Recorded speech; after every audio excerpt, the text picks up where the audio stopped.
So go back to my other previous space channels where I talked about collision courses with planets back in the early solar system. But I also talked about more specifically Earth and Theia, how those two created the moon. And eventually there's another discovery that Mars was also in a collision course with an object the size of Pluto, where I also mentioned the Borealis Basin, which pretty much takes up most of the northern hemisphere. That's why you see an elevation change between the northern hemisphere and a higher, steeper terrain on the southern hemisphere. In that case, yes, there is a collision course that happened where this object skimmed off the northern hemisphere, did a kind of a hit and run.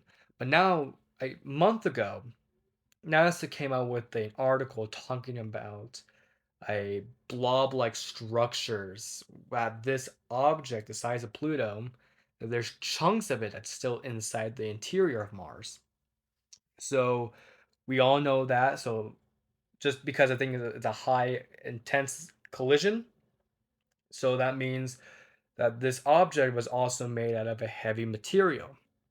So a high impact velocity had enough power to skim off and change the northern hemisphere, make it flatter.